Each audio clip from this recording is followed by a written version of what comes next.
Alright, what's up people? Garden here. Today I'm going to talk about patch 6.9 and sorry for the late upload because we have been a bit busy. Now I'm going to talk to you guys without further ado. Let's jump right into it about the patch 6.9 because this is actually a big change and I'm going to take a bit more time to talk to you guys about all the major updates and everything, so I hope you guys will bear with me. Okay?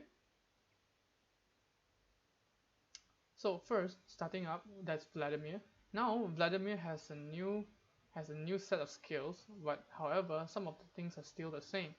Like for example, Transfusion is still around, except that now he has Crimson Rush, where it gives him actually movement speed, and also give him a bit of double healing and double damage within a short period of time. For E, Tides of Blood now actually generates a reservoir of blood, like it's just an AoE burst in an entire gigantic range. And then now when you look at it, it's actually just a nova of blood missiles everywhere. The entire radius will actually be affected. It's no longer like a semi-targeted skill where you can just cast and everyone around just gets a bit of blood sprayed on them. It's actually an entire tide of blood. Now on to Malzahar.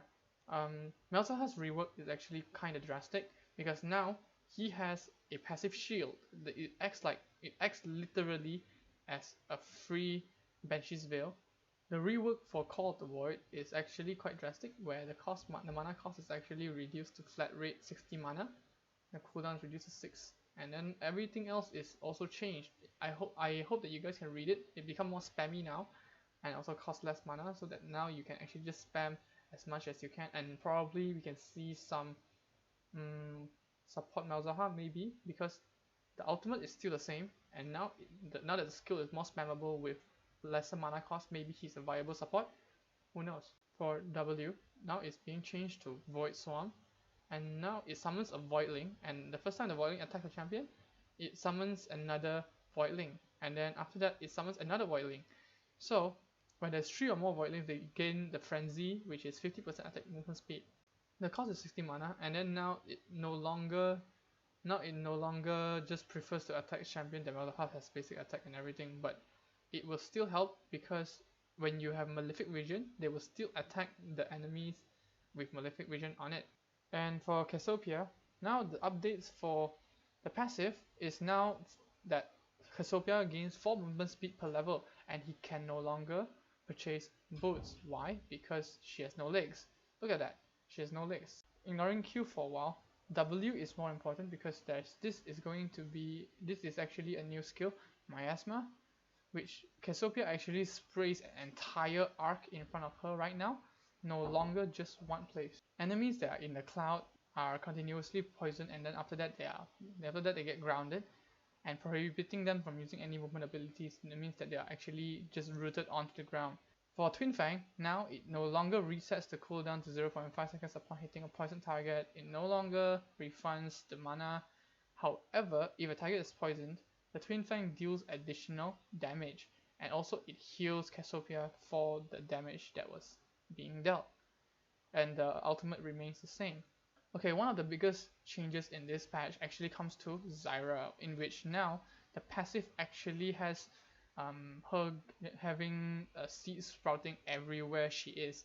So like for example, if you are a support, then the entire bot lane you will see a lot of seeds sprouting out randomly at different areas. It can be worked to advantage or the disadvantage of your enemy. However, because it spawns in many places, it can actually have a kill zone kind of effect to your enemy, and the enemy will be thinking how much damage the entire field can deal once one skill is being activated by Zyra.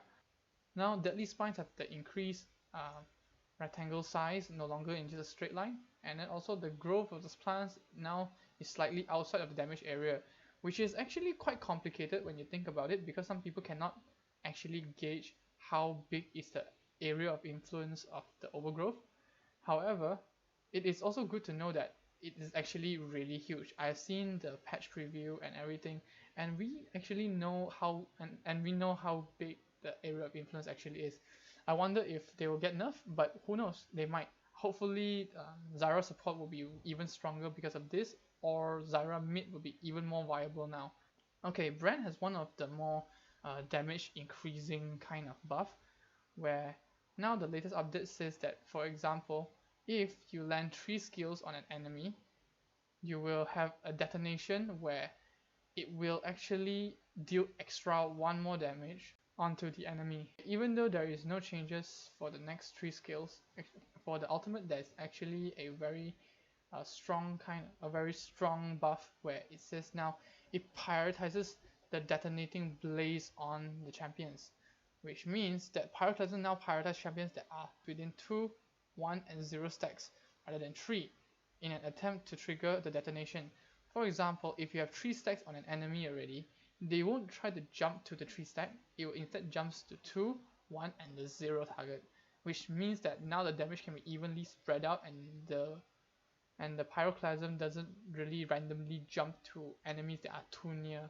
Finally, for Wellcast, there is some changes in the passive as well, where you see organic deconstructions now apply additional scales with 0.4 AP.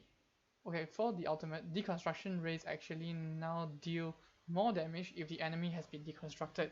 So let's just say, for example, you have already applied 3 stacks of the deconstruction, and now it means now you have get research target, and for the next 7 seconds, if you do this integration ray, you will do extra damage and it will do true damage instead of using magic damage as well.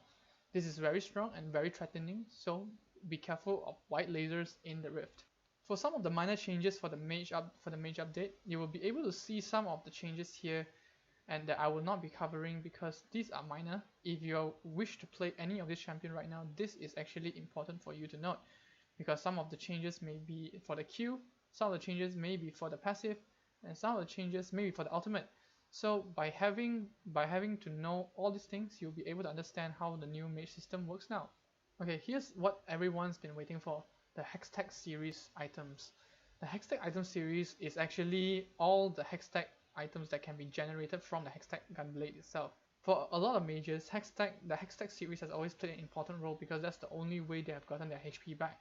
However, now that they are removing Spellvamp from the game, they are going to change the Hextech series entirely. There is no longer going to be Spellvamp, so the Hextech Revolver is going to do extra basic damage, where you see here damaging an enemy champion with basic attack shocks them for 75 to 150 bonus magic damage. This might not look threatening for now, but when you upgrade them to the next items, you will be able to see how threatening it might be. The Hextech GLP 800 for 1 is actually a frozen gun that you can shoot in a cone to slow everybody down. The Hextech Proto Belt is actually the dash forward and unleash a Nova of Firebolts, very much like an Ari ultimate. And now for the classic Hextech Gunblade, there's not much changes. It instantly deals damage and also slows them down. I'm actually looking forward to see a lot of the Hextech items in play because I have never played them yet. I will use them and see what actually comes out of it, like how good they actually are.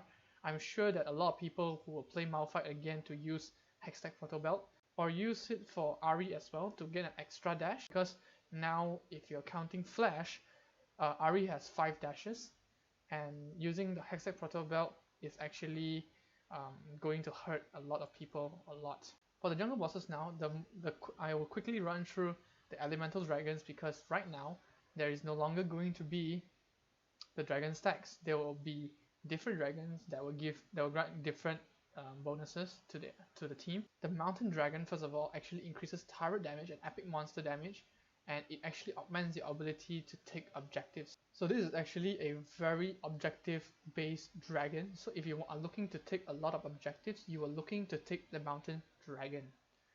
For the Infernal Dragon, you actually get a lot of killing power because you will grant you 8, 16 and 24% increased attack damage and ability powers, which is almost like a free item. The Cloud Dragon actually helps you to gain movement speeds and augments your ability to maneuver around the enemies. Killing a Cloud Dragon means that you permanently gain 15, 30 and 45 bonus movement speed while out of combat. Not in combat, but out of combat.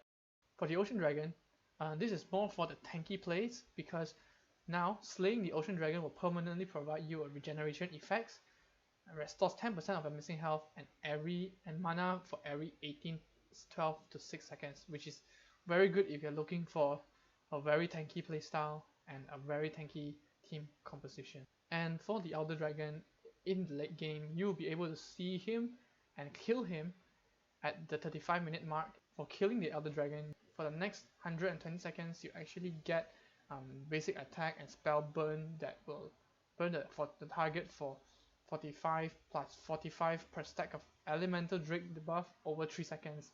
And for the next 120 seconds, you can also get the strength of the elemental dragon buff by 50% increase. Okay, so this is actually really strong, but it's also really good because it makes the dragons very much more important in the game. And from here on in, the Rift Herald also have a very drastic change where it will not respawn anymore after the first kill. So right now, this is really important for a lot of jungles because it's only gonna be one, and that one will be really important because I couldn't stress this enough that the Rift Herald has always played an important role in the 6.8 patch, and now in 6.9 it gets even better. And definitely this is going to be one of the key objectives to take on the map in the first 15. So basically right now, if you kill the Rift Herald, you will gain the buff for 20 minutes. I kid you not, this is 20 minutes, not 20 seconds. And it will be not lost on death. So while you have no allied champions around you, you will gain 5% damage reduction against champions only, by the way, and continuously build up charge of corruption. At 100 charge, your next basic attack discharge all the stacks and deal 15 to 250 magic damage. This will basically make you look like a god in the top lane, or the mid lane for that matter, when nobody else is around you. This will be very strong for the 6.9 patch because the duration is really long and it's not lost on death, and it gives you bonuses when you have nobody around. So the enemy has to actually come and really gank for the lane and actually camp the lane, so to say, to actually take down the person with this buff. For the rest of the buff, I will not be covering it, and then the turret stats and whatnot, I will also not be covering them. The champions update is actually quite minor, so you are free to look at it, but this up here is actually the gist of it. All this right here, the mage updates and also the minor mage updates. I hope that you will look through every one of it. I'm sorry that I do not have much time to actually talk to you all, and for those of you who can actually tell that my voice is not really in good condition right now because I'm a bit sick, I hope that you guys forgive me for not being able to talk as smooth as I can, and hopefully you guys like the video. For those of you who are looking to read this patch note, I'll put the link in the descriptions down below, and I will hopefully see you guys in the next patch note updates, and I will see you guys next time. Thanks, bye.